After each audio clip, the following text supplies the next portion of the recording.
The galaxy stopped fearing berserkers the day it forgot what they were made to protect. Rain hissed across the armored windshield in silver streams as Ethan Cole guided the long black Senate limousine through the lower lanes of Nova Carthage. Neon signs flickered above the midnight traffic like dying stars, painting the wet streets in pulses of crimson, violet, and electric blue. The city never truly slept beneath the orbital rings. It only changed temperature. Tonight, it felt cold. Very cold. Ethan adjusted his grip on the steering wheel as another thunderclap rolled across the skyline. The old scar running across his right hand pulled tight beneath the skin. Same as always before trouble. Behind him, separated by smoked crystal partitions and layers of diplomatic armor plating, 5 alien senators argued over trade sanctions and military allocations in voices smooth enough to hide the panic underneath. Senator Lasara sat nearest the window, her royal blue skin glowing softly beneath the cabin lights as she reviewed holographic documents scrolling across her wrist display. Across from her, crimson-skinned Senator Vera looked ready to start a war with anyone who breathed too loudly. Nayless, silver-violet and elegant as carved glass, remained composed with her hands folded neatly in her lap, while Thalare adjusted the lenses of a floating data drone orbiting her shoulder. Solène, golden-skinned and draped in pale ceremonial silk, stared out into the rain with visible disgust. The human districts keep expanding closer to the Senate core, Vera muttered.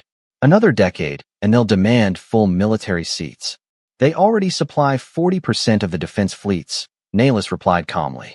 Because they breed conflict, Solène said without turning from the window. Humans solve everything with violence. Ethan said nothing. The windshield wipers dragged back and forth with mechanical rhythm. Rain. Light. Darkness. Rain again. Primitive species often confuse aggression with honor, Lasara added quietly. History proves it. Ethan's eyes stayed on the road ahead. 12 lanes of traffic stacked across elevated highways stretching nearly 300 feet. Above the lower city, cargo drones zipped between skyscrapers while patrol cruisers hovered overhead with blue scanning lights cutting through the storm. Somewhere nearby, a siren echoed for a few seconds before vanishing into static. His dashboard radio crackled suddenly. Central dispatch to all city units. Possible Berserker sighting reported near District 9 transit corridor. Suspect considered armed and unstable. Ethan reached forward and switched the radio off. The cabin fell silent for half a second. Senator Thalare glanced toward the front divider. Did that report say Berserker? Vera scoffed immediately. Old military ghost stories.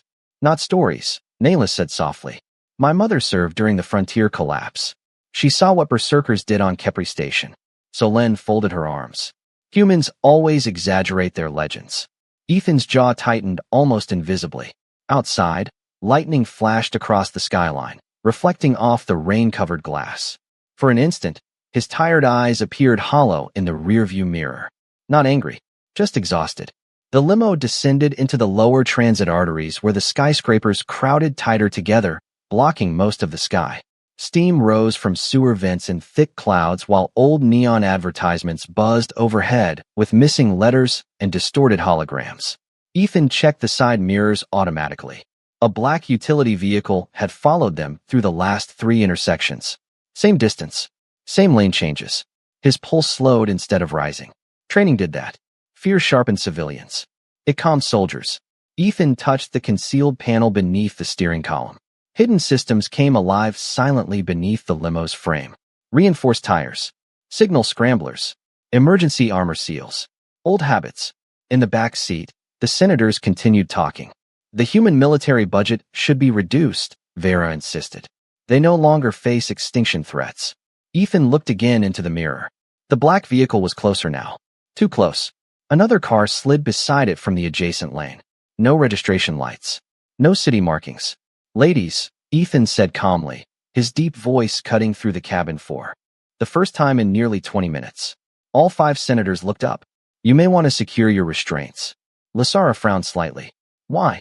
Ethan's eyes remained fixed on the storm ahead as distant headlights suddenly vanished one by one across the tunnel entrance 200 yards ahead. Because, he said quietly, someone out there thinks this car is carrying easy targets. The tunnel swallowed the limousine in darkness so quickly it felt unnatural. 1 second, Nova Carthage burned with neon reflections, and airborne traffic.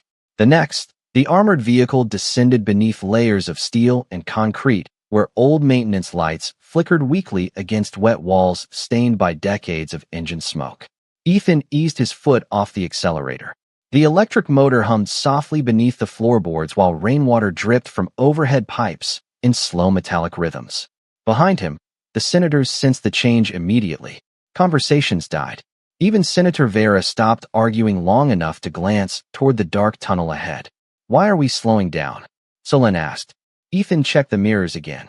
The black utility vehicles entered the tunnel behind them without headlights. Silent. Coordinated. "Because they want us boxed in," Ethan answered calmly. Senator Lasara leaned forward slightly. "Security escorts were supposed to meet us 6 miles ago. They are not coming." His voice remained flat. Matter of fact. No panic. No drama. That frightened Nahlis more than if he had yelled. The tunnel lights flickered again. Then half of them shut off completely. Darkness rolled through the passage in long stretches broken only by the limo's headlights reflecting across damp concrete pillars. A warning icon flashed across Ethan's dashboard. Signal interference. External communications blocked. Vera cursed under her breath. This is an assassination attempt. Political intimidation, most likely. Solen snapped quickly, though her voice lacked confidence now. Ethan said nothing. His eyes tracked movement ahead. 3 large cargo haulers had stopped sideways across the tunnel, nearly 200 yards in front of them. Too deliberate to be an accident. The narrow escape lanes along the walls were sealed by construction barriers. Trap confirmed. Ethan guided the limousine to a controlled stop about 80 feet away from the blockade. The senators stared forward through the armored windshield as steam drifted through the dim tunnel like fog. No movement. No people visible. Somehow that made it worse. "Why did we stop?" Thalira whispered. Ethan shifted the vehicle into standby mode. "Because if I drive closer, they trigger the charges underneath the road." Silence filled the cabin instantly. Solen's golden eyes widened. "Charges." Ethan pointed calmly toward a section of wet pavement near the blockade. "The water is vibrating." The senators looked carefully.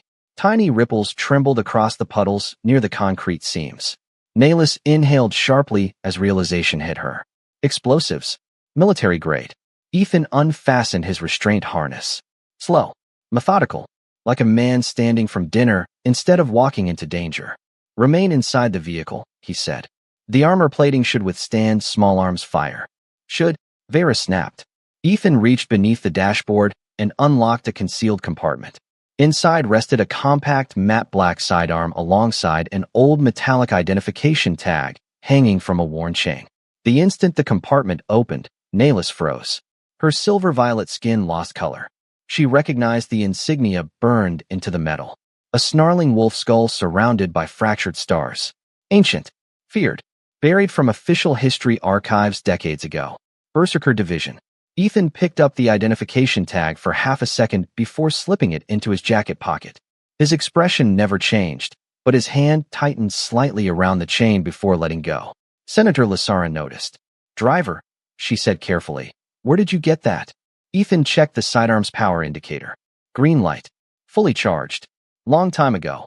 "That symbol," Nahlis whispered, unable to take her eyes off him. "My mother showed me classified war footage from the frontier collapse." Ethan opened the driver's side door. Cold tunnel air rushed inside, carrying the smell of rainwater, hot metal, and ozone. Somewhere deep. Ahead in the darkness, a heavy door slammed shut. Then came footsteps. Multiple. Echoing slowly through the tunnel. Ethan stepped halfway out before pausing. "Lock the doors after me." Vera stared at him in disbelief. "There are at least 20 hostiles out there." Ethan glanced back over his shoulder. His tired eyes reflected faint red emergency lights, now pulsing through the tunnel walls. Then tonight is their unlucky night. The driver's side door sealed shut behind Ethan with a heavy metallic thud that echoed through the tunnel. Inside the limousine, all 5 senators sat frozen beneath the pulsing emergency lights, while rainwater dripped steadily from overhead pipes somewhere beyond the armored glass. The tunnel suddenly felt much smaller, much quieter. Ethan stood alone in the dim red glow cast by the hazard lamps lining the walls. Steam drifted around his boots as he adjusted the cuffs of his dark jacket against the cold air. He did not move like security personnel. He did not move like police. There was no nervousness in him at all, only familiarity. like a man returning to a place he hated but understood too well. Across the tunnel, shapes emerged slowly from the darkness near the cargo haulers. Black tactical armor, concealed helmets, pulse rifles held low and disciplined. Professionals, not street gangs, not random extremists. Ethan counted at least 12 immediately, probably more hidden behind the trucks. One of the figures stepped forward. Tall, broad shoulders, voice distorted through a combat mask. Step away from the vehicle, human. Ethan remained still. Rainwater rolled down the side of the limousine behind him in silver streams. You are blocking traffic, he answered calmly. Inside the cabin, Senator Vera stared through the glass in disbelief. Is he insane? No, Naylus whispered softly. He is calm. Somehow that frightened her more. The armored figure tilted his head slightly. This operation does not concern you. Ethan glanced once toward the blockade ahead. Military positioning, crossfire angles, escape routes. Old instincts stitched the entire ambush together in his mind within seconds. Sloppy perimeter coverage. Too much. Confidence. It concerns me now, he said. Another silence followed, long enough for distant thunder to rumble through the tunnel walls overhead. Then the hostile leader raised a hand slowly. Final warning. Ethan exhaled quietly through his nose. Tired. Not afraid. Just tired. You should leave, he replied. The hostile soldiers shifted uneasily at his tone.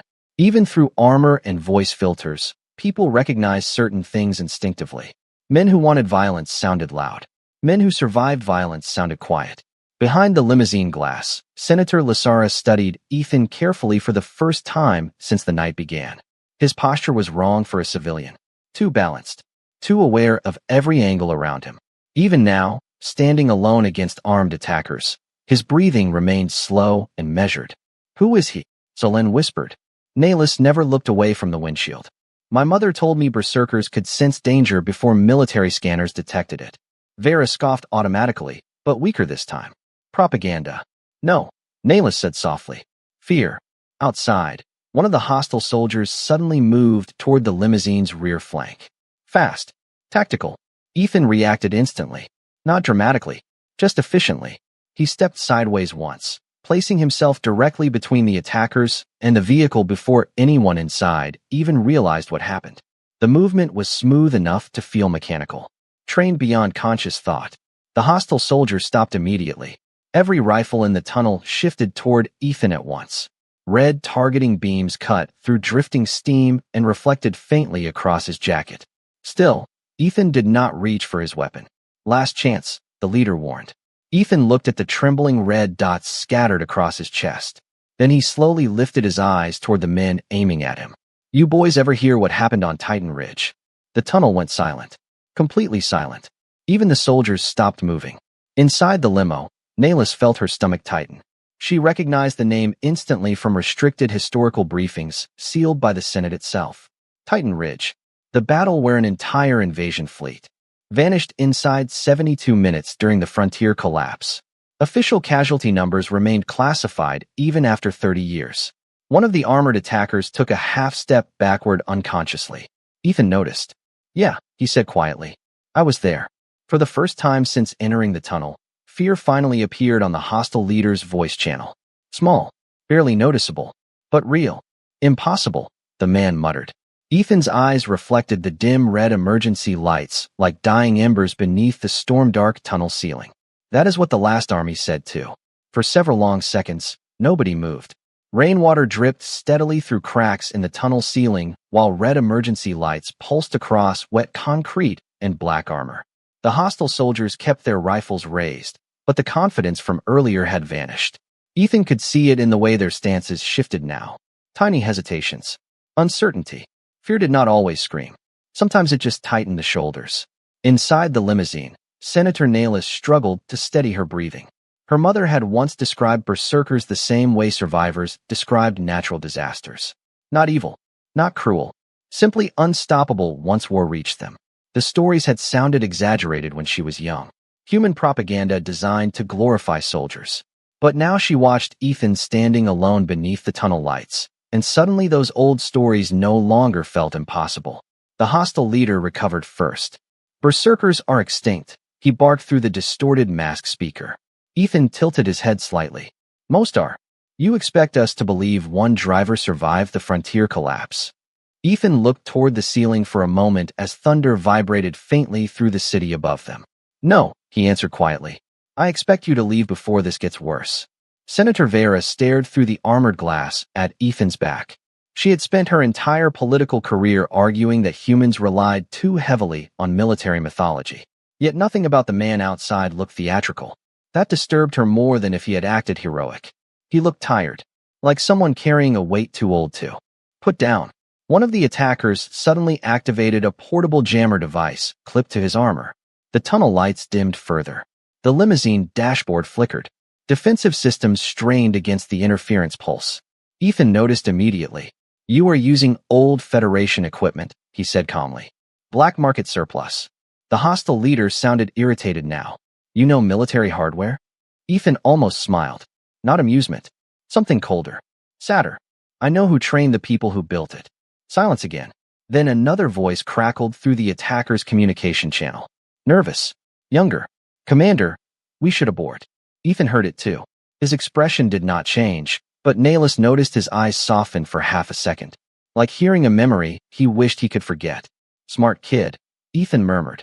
The leader snapped back angrily. Hold formation. But the damage was done. The soldiers were losing nerve. They had expected politicians, security escorts, maybe local police. Not a ghost from military history standing calmly in front of them without visible fear. Inside the limo, Thalia slowly reached toward the console screen embedded in the seat divider. I am trying to restore communications, she whispered. The jamming signal is military grade. Solen looked toward Ethan again. Why would a man like that become a chauffeur? No one answered immediately. Then Lasara spoke quietly without taking her eyes off the windshield. Maybe because he was tired of being a weapon. Outside, the hostile leader made his decision. Ethan recognized the shift instantly. Desperate men always became louder right before mistakes. Enough, the attacker shouted. Move away from the vehicle now. Ethan remained still. Steam drifted around him in pale clouds beneath the flashing red lights. No, a sharp metallic sound echoed through the tunnel as several rifles powered up simultaneously. The senators flinched instinctively. Ethan did not.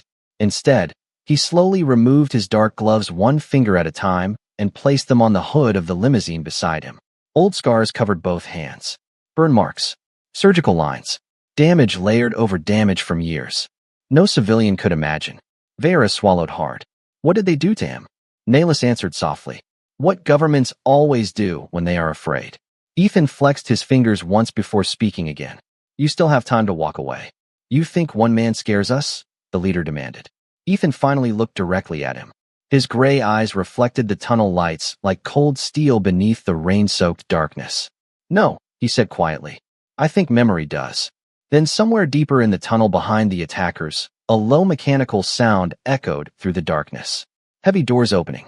Multiple engines starting. Ethan's expression changed instantly. Not fear.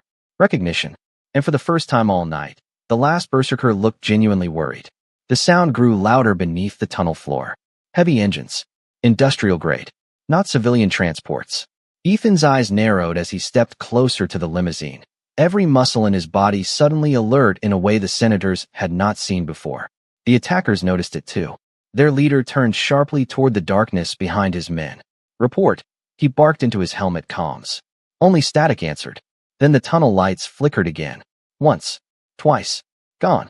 Total darkness swallowed the passage for nearly 3 seconds before dim emergency strips activated along the lower walls in cold red lines.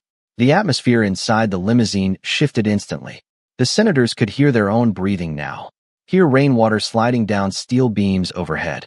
Hear the faint electrical hum vibrating through the armored chassis beneath them. Ethan placed one scarred hand against the hood of the limo and listened. Not with his ears. With experience. Those are mining crawlers, he said quietly. Modified. Modified for what? Solen asked. Ethan looked toward the sealed cargo blockade ahead. Transporting troops. Almost on cue, massive shapes emerged slowly from deeper inside the tunnel beyond the attackers. Large industrial vehicles rolled forward through the steam with reinforced plating welded crudely over their exteriors. Their floodlights cut through the darkness in harsh white beams. Senator Thaliare's face paled. That is not a hit squad, she whispered. That is an extraction team. Ethan nodded once. Somebody wants you alive. The attackers in black armor suddenly looked less confident now that the larger convoy had arrived. Several exchanged uneasy glances. Different command structure. Different operation.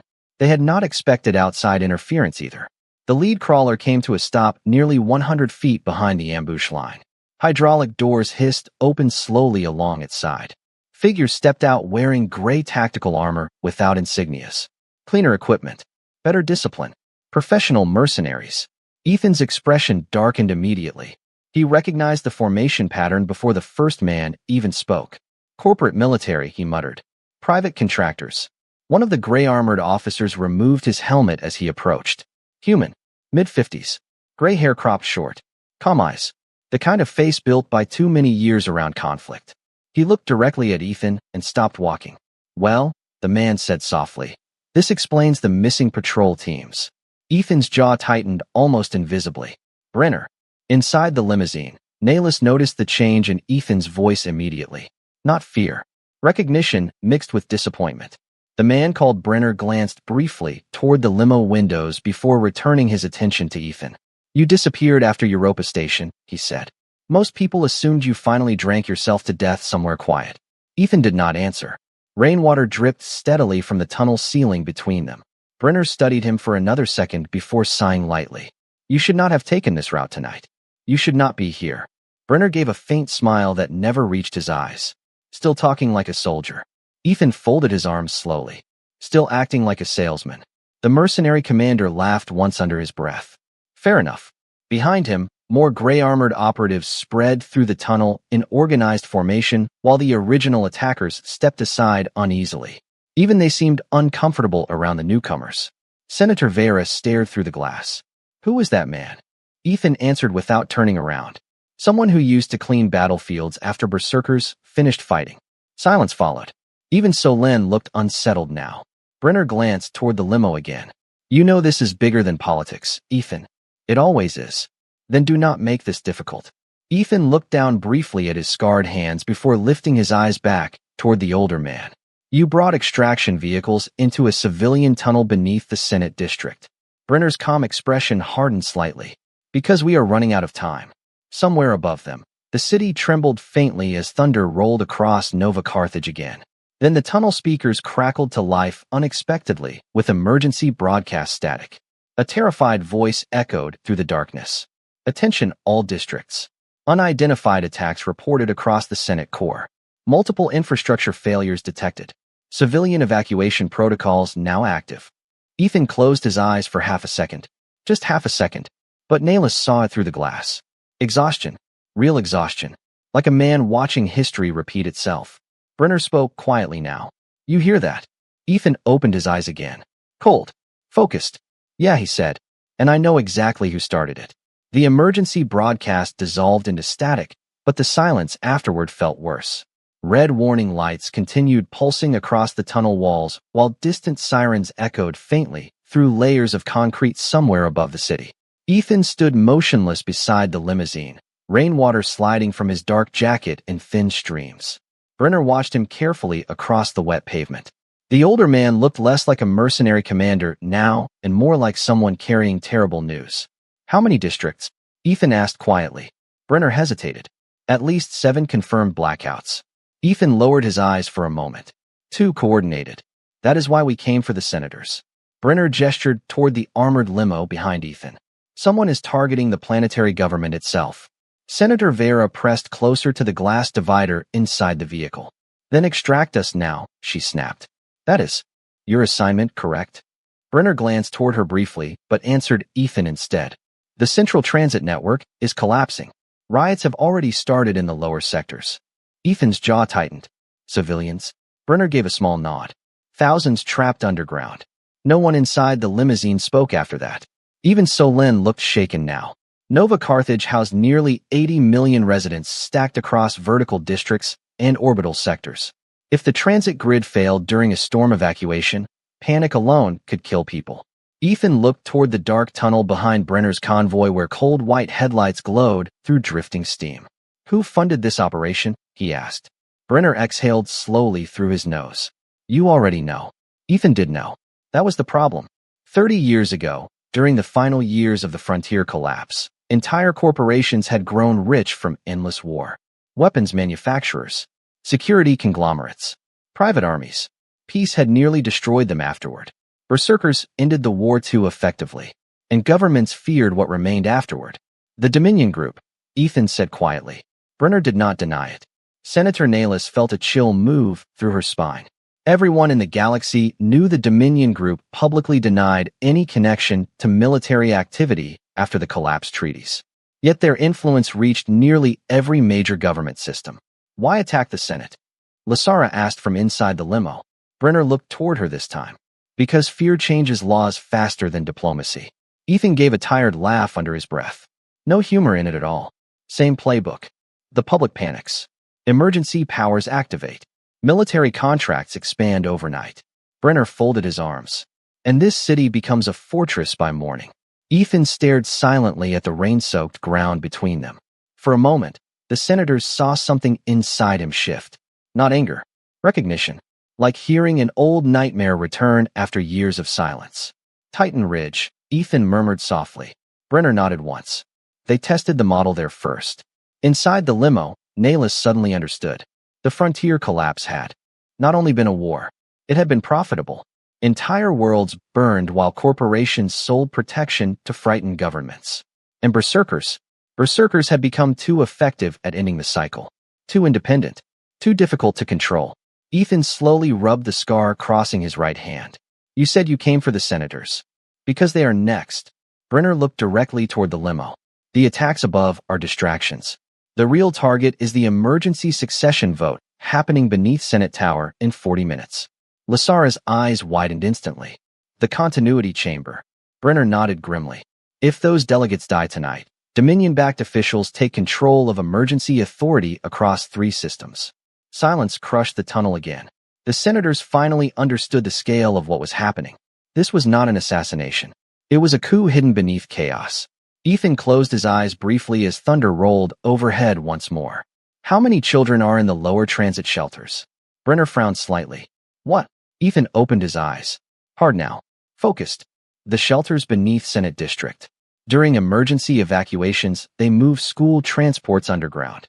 Brenner's expression darkened immediately. Approximately 4,000 civilians. Ethan looked toward the tunnel leading deeper beneath the city. Listening. Calculating. Somewhere far below them, warning sirens continued echoing through the infrastructure network like distant cries. The power failures were not random, he said quietly.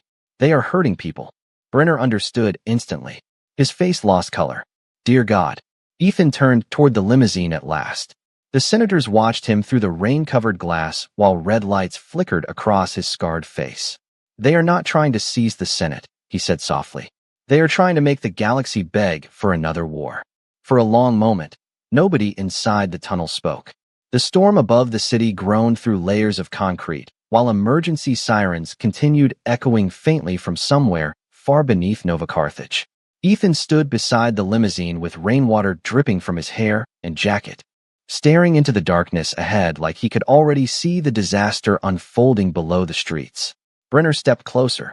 If the shelters are the real target, then Senate security needs warning immediately. Ethan shook his head once. Communications are compromised.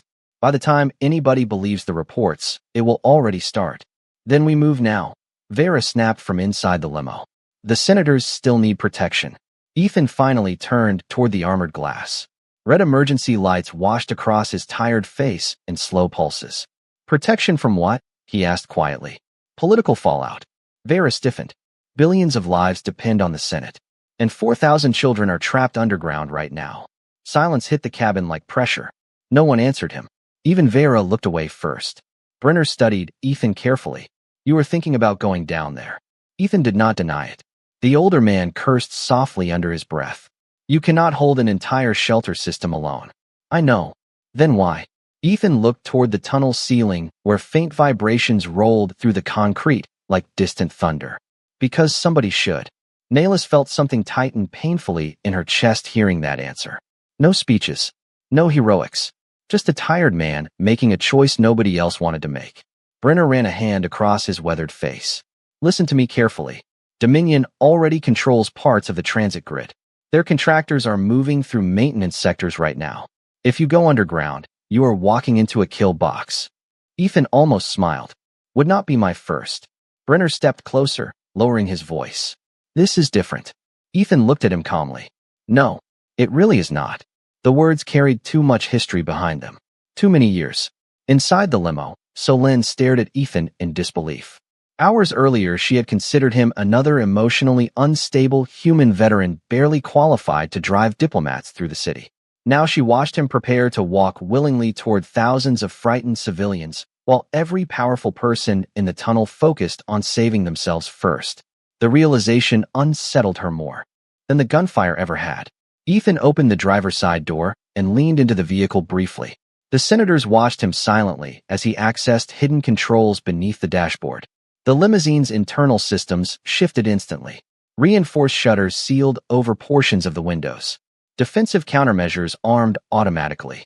This vehicle can reach Senate Tower through the eastern bypass, Ethan said. Brenner knows the route. Vera frowned sharply. You are not coming with us? Ethan reached into the compartment beneath the steering console and removed a small metallic case no larger than a paperback book. Old military markings scarred its surface. He slipped it beneath his jacket without explanation. No, Lasara studied him carefully.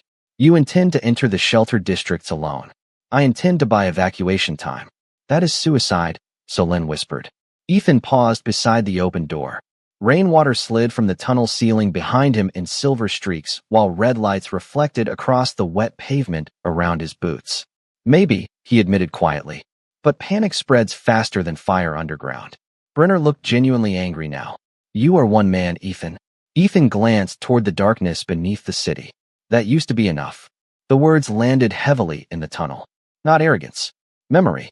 The older mercenary commander exhaled slowly before reaching into his coat and pulling out a small transit keycard. Maintenance access. Sector 12 Junction. He handed it over reluctantly. That corridor leads closest to the shelter network. Ethan accepted the card with a quiet nod. Thanks.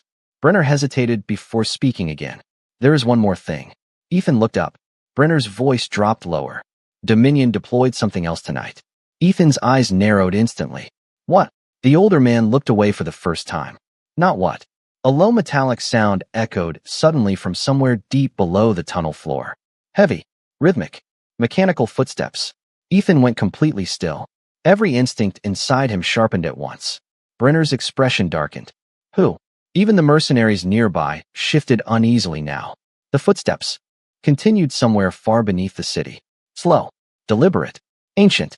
Ethan closed his eyes for half a second like a man hearing the return of a nightmare he had spent 30 years trying to forget. Then he opened them again. Cold, focused, awake in a way the senators had not yet seen. They rebuilt one, he said softly. God help this city. The maintenance elevator groaned as it descended beneath Nova Carthage, carrying Ethan alone into the darkness below the transit grid. Cold industrial lights flickered overhead while rust-colored water dripped steadily along the shaft walls. The deeper he traveled, the older the city became. Clean Senate architecture disappeared above him, replaced by exposed pipes, concrete supports, and steel tunnels built generations before humans had even joined the Galactic Alliance.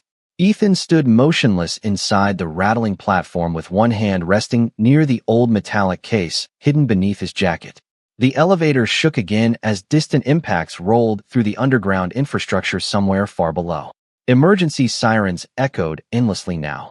Not warnings anymore. Panic. The maintenance keycard Brenner provided blinked red against the access panel beside him. Sector 12 Junction. Civilian Shelter Network. Estimated occupancy. 4,123. Children made up nearly half. Ethan stared at the number for several silent seconds. Then the elevator doors opened. He'd hit him first. Then noise. Hundreds of frightened voices echoed through the underground corridors ahead, while emergency lights painted the shelter district in dim amber pulses. Families crowded the reinforced transit platforms carrying blankets, luggage, crying children, and emergency food packs. Overloaded medical drones floated above the crowd broadcasting evacuation instructions in 6 languages. The smell of overheated wiring and recycled air filled the massive underground chamber. Ethan stepped off the elevator slowly. No one recognized him. To them, he was just another tired human wearing an old black jacket moving through the chaos. A little alien boy nearly collided with him while chasing after his mother through the crowd. Ethan steadied him automatically before the child disappeared back into the sea of civilians. Then he heard it again. Heavy metallic footsteps. Closer now. Somewhere beyond the shelter walls. Ethan looked toward the far tunnel entrance where emergency blast doors sealed the deeper maintenance sectors from the refugee platforms. Security personnel stood nervously near the barricades with pulse rifles trembling in their hands. Young officers. Undertrained. Terrified. One of them spotted Ethan approaching. "Sir, civilian access is restricted beyond this point." Ethan showed Brenner's maintenance card without slowing down. The officer scanned it quickly, eyes widening at the authorization level. "Transit command?" Ethan nodded once. "Situation report." The young officer swallowed hard. "Motion sensors detected something moving through the lower freight tunnels 15 minutes ago. We lost 2 drone units trying to track it." Ethan looked toward the sealed blast doors. The impacts sounded louder now. Slow. Rhythmic. Like steel striking concrete. "Evacuation progress?" 30% complete, the officer answered nervously. But the lower rail system shut down during the blackout. Ethan rubbed tired fingers across his eyes for half a second. Not enough time. Not even close. Behind him, frightened families continued flooding into the shelter chamber while children cried somewhere deeper in the crowd. Ethan heard every sound separately. Years of battlefield conditioning never really left a person. A little girl asking for water. A medic shouting triage numbers. Emergency ventilation struggling against overloaded systems. Fear had a rhythm underground. Then the lights flickered. Once. Twice. Every officer near the barricade immediately stiffened. Ethan turned slowly toward the blast doors as the heavy footsteps stopped completely. Silence followed. Complete silence. The kind that made trained soldiers nervous. The young security officer whispered, "What is that thing?" Ethan did not answer immediately. His gray eyes remained fixed on the massive steel doors ahead. "During the frontier collapse," he said quietly, "governments needed soldiers who did not hesitate." Another impact shook the corridor. Dust drifted from the ceiling. So they built berserkers. The officers exchanged uneasy glances. Ethan continued speaking softly, almost like remembering something he wished he could forget. But some corporations wanted stronger weapons. Faster. Smarter. Easier to control. A low mechanical growl echoed faintly through the tunnel beyond the blast doors. Several children in the shelter began crying harder without understanding why. Ethan's voice became colder. "That machine down there was the prototype." The young officer stared at him. "Machine." Ethan nodded slowly. Part human. Part combat intelligence. No fear response. No emotional restraint.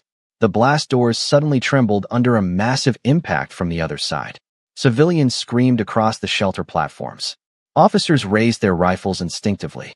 Ethan reached beneath his jacket and finally removed the metallic case he had carried since the tunnel ambush. Old locking mechanisms hissed softly as he opened it. Inside rested a worn black combat harness scarred by decades of use. The wolf skull insignia burned into its surface looked almost faded now beneath years of damage. Ethan stared down at the armor for one quiet second while the shelter lights flickered across his tired face. Then another impact shook the doors hard enough to bend the steel inward. Somewhere behind him, a little child started praying out loud. Ethan closed the case slowly and exhaled through his nose. "Yeah," he murmured softly to himself. "I was afraid of that." The first evacuation train finally pulled away from the shelter platforms just as the blast doors began to buckle inward. Sparks showered from the strained locking mechanisms while frightened civilians crowded toward the departing railcars under flashing amber emergency lights. Children clung to parents. Medical drones floated overhead broadcasting comm instructions nobody truly believed anymore. Ethan stood alone near the barricade wearing the old black combat harness beneath his weathered jacket. The armor looked ancient compared to modern military gear. Scratch plating. Faded insignias. Manual locking seals instead of sleek. Magnetic systems. But every officer near him unconsciously stepped back the moment he fastened the final restraint across his chest. Not because the armor looked powerful. Because Ethan suddenly did. The years of exhaustion still remained in his eyes, but something colder now lived beneath it. Focus. Purpose. Memory. Another impact thundered against the blast doors. Metal bent inward several inches. One terrified officer whispered, "How do we stop that thing?" Ethan checked the power levels on his gauntlet display. 23% remaining. Not good, but enough. You do not, he answered quietly. You survive it.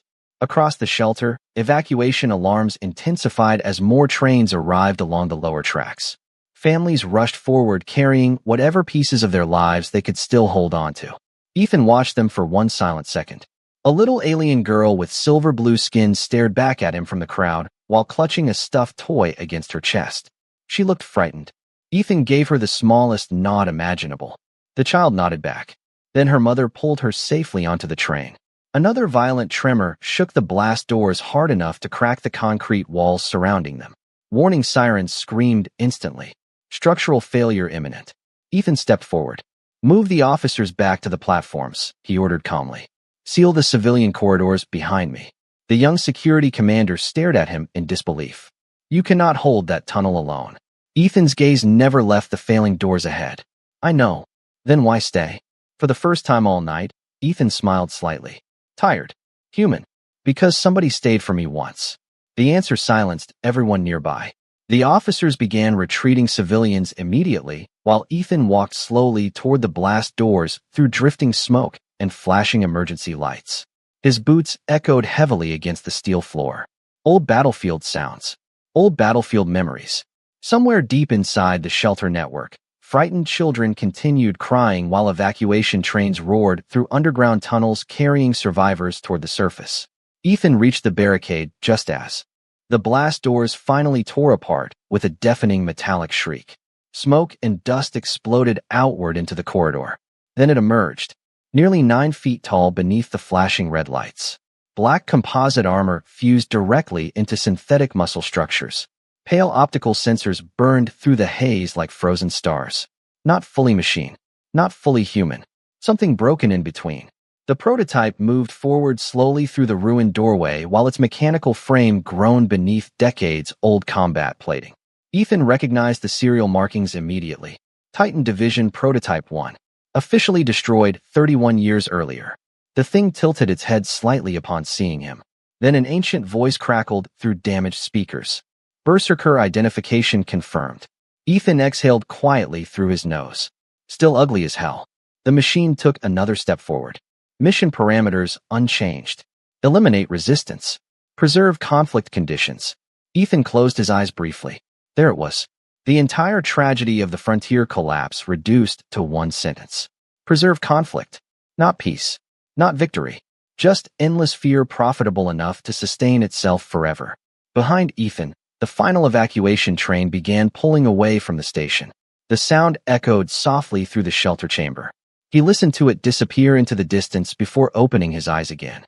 You know, he said quietly to the machine, that was always the difference between us. The prototype advanced. Ethan rolled his shoulders slowly beneath the old combat harness while warning lights flashed across the scarred armor plating. You were built to continue wars. He stepped forward alone into the ruined corridor. We were built to end them. The shelter doors sealed behind him with a heavy metallic boom as the last train vanished safely into the underground darkness. Hours later, when emergency crews finally reached the lower districts, they found the shelter platforms empty except for exhausted officers, scattered medical supplies, and thousands of civilians still alive. They also found a damaged black jacket folded neatly beside the ruined barricade near the tunnel entrance. No body, no trace. Just an old metallic identification tag resting on top of the coat beneath flickering emergency lights. Senator Nalis held the tag silently while rescue teams worked around her. The burned wolf skull insignia reflected faintly in her silver-violet eyes as rainwater dripped through cracks in the ceiling overhead. Around her, children slept safely against their parents after the longest night of their lives. Nalis closed her fingers gently around the tag and looked toward the dark tunnel where the last Berserker had disappeared alone. Then she whispered the truth the galaxy should have remembered long ago. He was never the monster.